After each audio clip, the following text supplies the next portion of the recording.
du minuscule jusqu'à l'immense problème de l'humain et de l'humanité prend racine dans la faute d'Adam Arishon. Comme toute chose fondamentale dans notre Torah, la faute n'est pas d'avoir mangé. La faute est d'avoir rajouté, tu ne toucheras point. Comme je dis toujours, c'est extraordinaire qu'il y ait la foi dans ce monde, la croyance. Mais c'est un vrai drame qu'il y ait des croyants.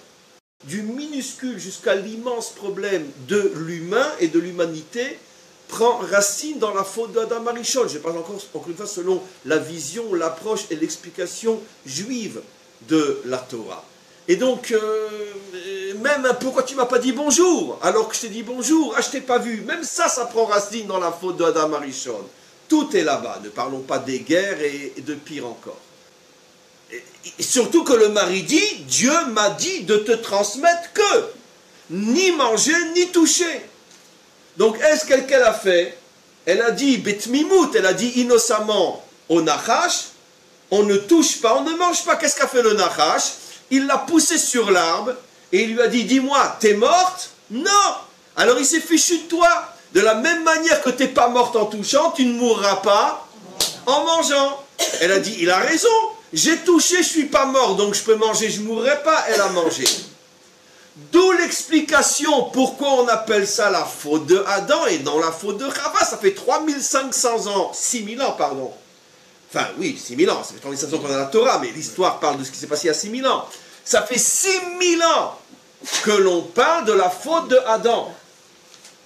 Je comprends pas, c'est pas la faute de Adam. Maintenant, sans être macho, entre nous, les gars, c'est la faute à qui? C'est la faute d'Ève. Alors pourquoi on nous met ça sur la tête? Mais nos maîtres ont rétabli la vérité. Parce qu'elle est complètement innocente. Son épreuve était pratiquement, elle a glissé sur une peau de banane que lui a mis sous les pieds son mari. À partir du moment où elle touche et elle ne meurt pas, elle est en droit de s'imaginer que même en mangeant, elle ne mourra pas, puisqu'elle avait entendu que Dieu avait dit ni toucher ni manger. Donc si Dieu n'a pas parlé pour toucher, il n'a peut-être pas parlé non plus pour manger.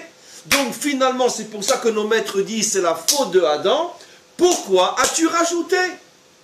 Et Rachid rajoute lui-même. De là, on voit que Kolamosif Goréa, que tout celui qui rajoute, en vérité, il enlève. Parce qu'en rajoutant, tu ne toucheras pas, ça a causé qu'elle a enlevé, tu ne mangeras pas. Et donc, tu aurais mieux fait de ne pas rajouter. Et là se trouve la faute. Comme toute chose fondamentale dans notre Torah, la faute n'est pas d'avoir mangé. La faute est d'avoir rajouté, tu ne toucheras point.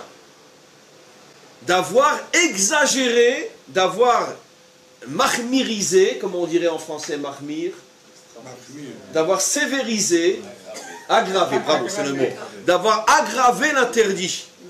Qu'est-ce qu'on reproche à Adam? Il a rajouté ne touche pas de peur de manger. Quelle est la réponse fondamentale? On est encore dans l'aspect technique des choses, je n'ai pas encore commencé à rentrer dans la profondeur. Quelle est la réponse?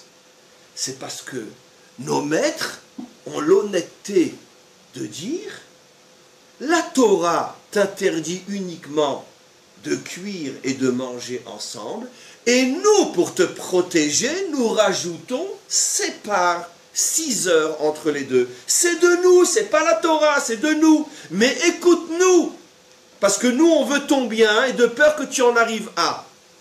Mais qu'est-ce qu'il a fait Adam? Adam a dit, Dieu a dit, ne pas toucher et ne pas manger.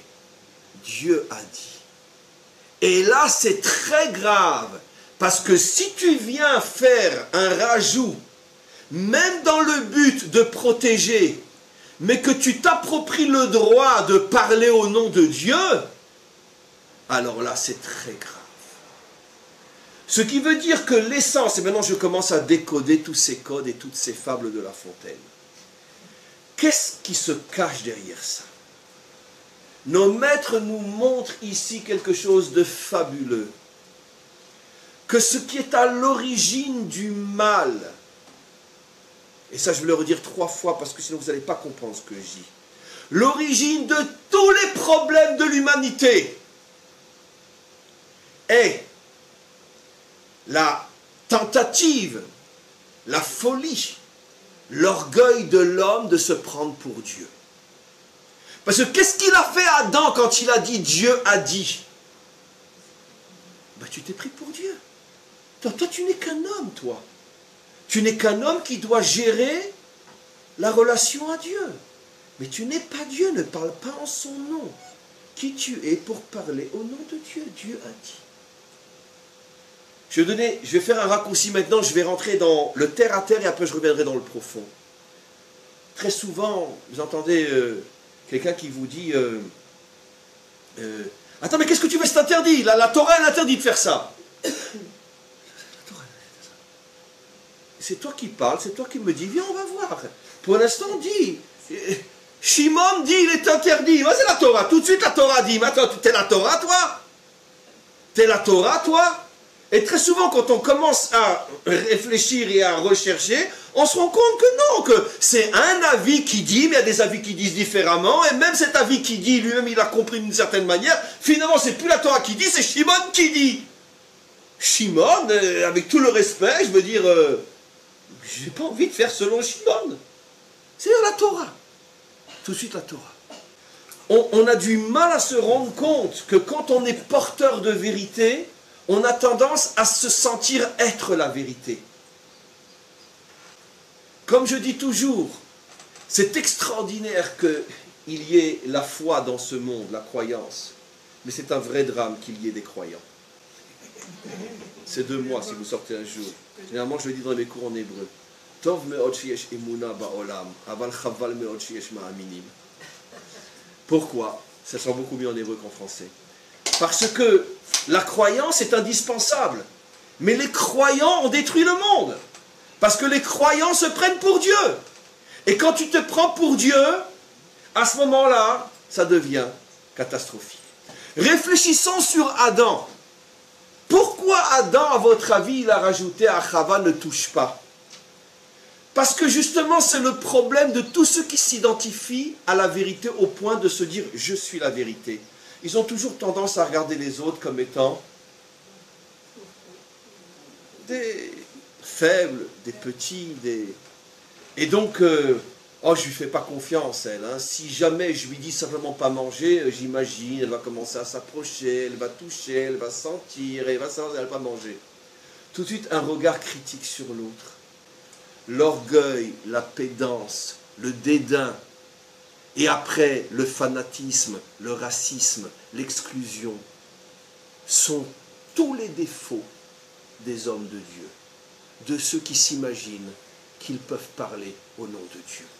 Et s'il y a bien une génération, on le voit aujourd'hui comme jamais, sans rentrer dans les détails, quand on vient au nom de Dieu, mais qu'est-ce qu'on est capable de faire?